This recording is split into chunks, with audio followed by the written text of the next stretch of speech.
À ton avis, qu'est-ce qui est le plus dingue? Que les arbres nous parlent ou que les êtres humains les écoutent? Cette phrase est issue d'un roman de Richard Powers intitulé L'arbre-monde. J'aime l'utiliser et inviter à se poser cette question parce que peut-être que le véritable problème dans l'écoute, la communication avec les arbres, ce ne sont pas les arbres, mais c'est nous en tant qu'êtres humains. Quelle est notre posture? Sommes-nous prêts à entrer en relation, en communication avec eux? C'est tout l'objet de cette vidéo où je vais te partager mes 3 secrets pour te permettre de te préparer à être dans l'ouverture à la communication avec les arbres. Bienvenue dans cette vidéo. Je m'appelle Elena Fernandez. Pendant 10 ans, j'ai dirigé une entreprise coopérative dans le nord de la France jusqu'à traverser ce fameux burn-out, à un moment où le corps dit stop, où là, il y a tout le monde intérieur, tout le monde extérieur qui s'effondre, des questionnements autour du sens aussi, du rythme dans lequel je vivais, ou plutôt je survivais, et ce retour à la nature. Ça a été pour moi l'occasion de revenir à la nature, de retrouver du temps pour prendre soin de moi, pour me demander mais qu'est-ce que j'ai envie de faire, où j'ai envie d'être dans 10 ans. Et aujourd'hui, j'accompagne des hommes et des femmes, des particuliers, des entreprises à se reconnecter à eux par l'intermédiaire de la reconnexion à la nature, que ce soit à travers les forêts, les arbres ou les baleines et l'océan. Et l'idée, c'est vraiment de nous offrir de vivre plus en harmonie à l'intérieur de nous, avec les autres, et puis aussi d'être ouais, vraiment dans cette écoute profonde, dans cette écoute profonde. Alors je t'ai promis 3 secrets pour communiquer avec les arbres. Les voici.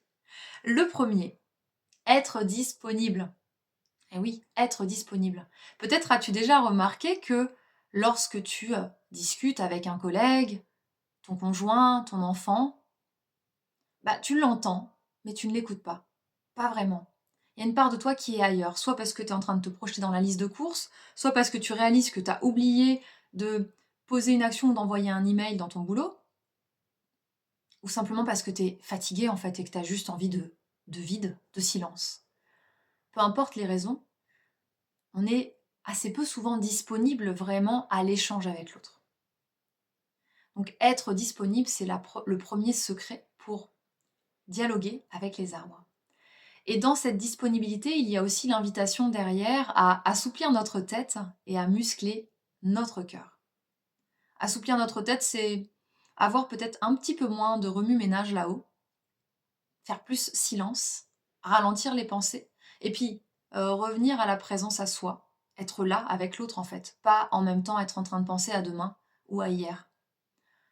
Et assouplir la tête, ça permet de muscler le cœur. Parce que les échanges les plus nourrissants, les plus joyeux, ils se font de cœur à cœur. Et avec l'arbre, ça fonctionne comme ça. Bien souvent, ce que l'arbre nous envoie comme information, ça traverse notre cœur avant de passer à la tête et de pouvoir le comprendre avec des mots. Donc, premier secret, être disponible. Deuxième secret, être un enfant âgé entre 5 et 7 ans. Et oui, ça peut sembler ridicule, étrange, mais quand on regarde les enfants, quand on leur laisse quartier libre et qu'ils vont dans le jardin, ils s'émerveillent de tout. Ils n'ont pas peur de l'inconnu qu'est le jardin. Ils vont rencontrer, se raconter des histoires, entendre peut-être des voix même s'ils ne nous le racontent pas, être avec les fées, les lutins du jardin. Être un enfant entre 5 et 7 ans, c'est se réouvrir à cette joie spontanée, à cette légèreté, au fait que tout est possible. Et c'est aussi s'autoriser à recevoir l'aide des arbres. Voire s'autoriser à leur demander du réconfort, à leur demander une oreille attentive, à leur demander un conseil, à leur demander de récupérer notre paquet d'émotions là, parce que c'est trop lourd à porter. Un enfant, il va pas se poser de questions, il va être dans cette joie spontanée, naturellement. Et il va aussi avoir envie d'expérimenter par lui-même, et puis quand il sent que c'est trop difficile, qu'il n'y arrive pas, il va s'autoriser à demander. Donc ça, c'est mon deuxième secret, c'est réveiller en toi l'enfant âgé entre 5 et 7 ans, qui a la sensation que le monde lui appartient, que tout est possible et que tout est facile.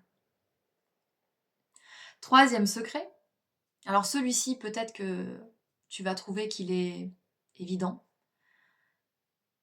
mais toutes les évidences sont parfois bonnes à répéter. Troisième secret, pratiquer. Pratiquer régulièrement. Pratiquer cette forme de relation avec les arbres. Quand on a appris à écrire, on a pratiqué un peu tous les jours. L'écriture, la lecture, pareil. Quand on apprend une langue étrangère, si on ne la pratique pas, on voit bien qu'elle se perd un peu. Quand on a envie de cuisiner, bah pareil, on passe par l'expérience, la confrontation à la matière, à la réalité à un moment.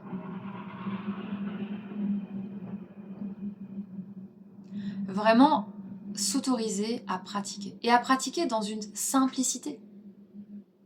C'est pas de complexifier, on se complexifie suffisamment la vie aujourd'hui pour ne pas en rajouter quand on va rencontrer l'arbre. Non, c'est revenir à des pratiques simples et ludiques pour nourrir cet enfant, cette posture de l'enfant. Voilà, revenir à la pratique. C'est ce que je transmets aussi dans les stages communiquer avec les arbres, c'est que je place les participants dans des situations de pratique, en groupe, seul, en petits groupes, pour que à un moment, il y ait des espaces qui s'ouvrent, des espaces d'autorisation, des espaces où la confiance, elle va se développer parce que oui, la pratique, elle est simple et en fait, j'y arrive. J'y arrive, je réussis. Et parce que je réussis, je peux ouvrir encore plus. Et lorsque je serai seule face à un arbre, en dehors du groupe, eh ben, je pourrai continuer à pratiquer, à faire et à recevoir des arbres. Donc si tu as l'appel, eh ben, je t'invite à choisir la date qui te convient pour venir me rejoindre en forêt auprès des arbres merveilleux qui se réjouissent d'accueillir les participants. Et si tu as des questions, tu as mes coordonnées en bas de cette page. Et vraiment, autorise-toi à m'envoyer tes questions par mail, à m'appeler. C'est vraiment toujours très joyeux pour moi de tisser du lien et d'entendre, en fait, d'écouter ce qui est là comme questionnement pour toi. Je te souhaite tout de bon, tout de beau et au plaisir de cheminer à tes côtés.